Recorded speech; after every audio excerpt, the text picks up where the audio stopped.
Raven Software was founded in 1990 and acted like a cousin of id Software in the early days of first-person shooters.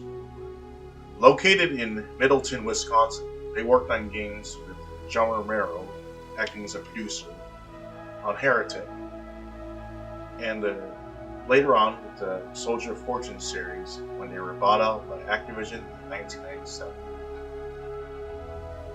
They also worked on some solid licensed games in the Star Trek and Star Wars franchises, Jedi Knight and Elite Force.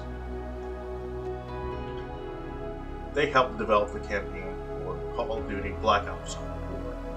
Treyarch, meanwhile, covered the multiplayer and zombies component, which was founded in 1996. They are located in Santa Monica, California. They helped work on one of the best licensed content games, the open world game Spider-Man 2 in 2004. They helped with production after a falling out between Raven Software and Sledgehammer Games in 2019, when the title was once known as a Call of Duty title set during the Call of Duty War. Once Treyarch took the reins, it was officially known as Call of Duty Black Ops Cold War. Now, onto the gameplay. The gameplay is similar to prior Call of Duties, but it's more like the ones before NW 2018, sans the wall run. The ability to mount to increase weapon accuracy and super sprint are omitted. What was removed from the basics, Raven spiced up the structure of the campaign, has exciting new additions that are new, as well as ones used in prior Black Ops titles. Cold War's campaign puts you mainly in the boots of a covert operative, codenamed Bell, who you create after clearing the opening mission with Alex Mason. You could choose from real name, gender, intelligence agency background, and psychological profile.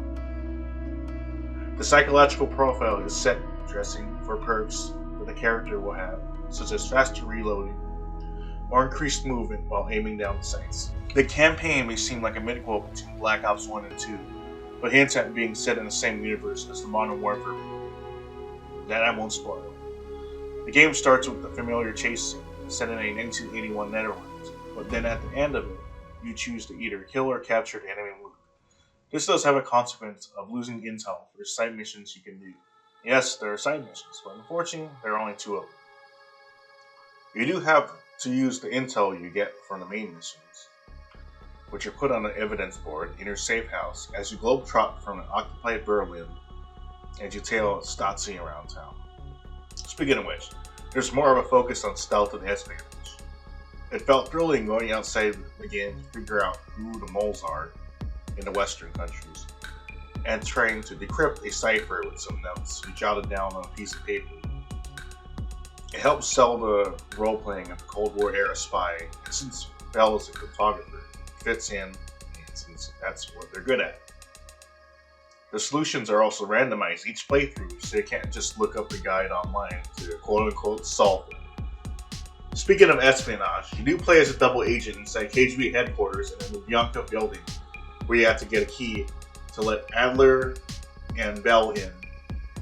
It does give you some open-ended objectives on how to get the key. You could bribe guards, convince a prisoner to kill the key owner, or plant false evidence on said key owner.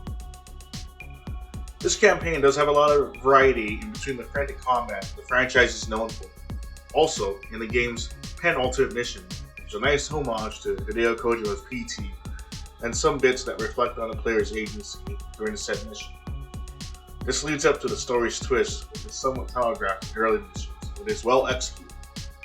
There are a total of 18 missions, and the campaign lasts about 4 to 8 hours depending on the difficulty. The game on default difficulty is a bit too easy in my opinion, and I recommend you to play it on harder or higher. There are 2 different endings with 2 different final missions. This is determined by the choices you make in the penultimate mission, as well as the side ops. It does add a replay value and acts as a homage to Black Ops 2's more open structure. Graphics are great for a cross-gen title. The game is enhanced with PS5's ray tracing abilities, which does enhance the lighting/shadows. It's not all for show though, as in one of the stealthier missions, you can use shadows to detect a location of an enemy above you from a staircase.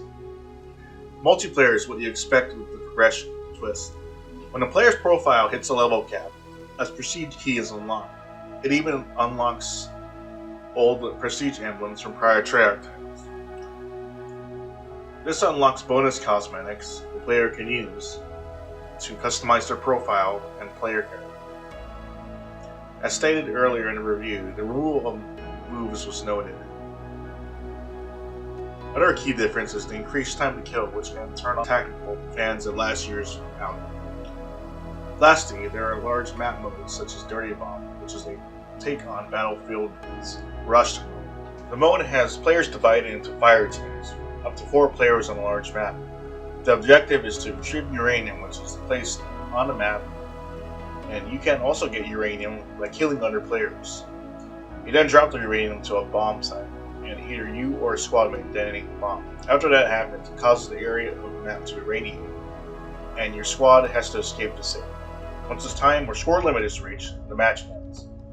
The rest of the modes are what you've seen before, from Team Deathmatch to Domination, as well as Combined Arms, which are modes that have larger player caps and are more team focused. It provides modes for from casual to competitive players and should fit them nicely. Last mode is Zombies, which has been a staple since World at War. This time, the mode has been rebooted to its roots, but with a modern twist. The first difference is the weapons drops have different types of rarity. They offer various side grades. This enhances replay value with much needed progression, as well as ways that will help new players navigate the map. The streamlined mechanics take out the superfluous stuff that plagued Black Ops 3 and 4. It's an enjoyable ride with friends, and I even got a few good matches and match them. Overall, Call of Duty Black Ops Cold War does what you expect in the annual COD.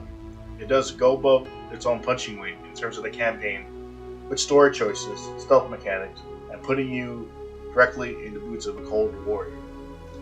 Multiplayer is good enough, and Zombie has been refreshed to be more welcoming to the newer or players who have been turned off with the convoluted designs of prior iterations of the mode.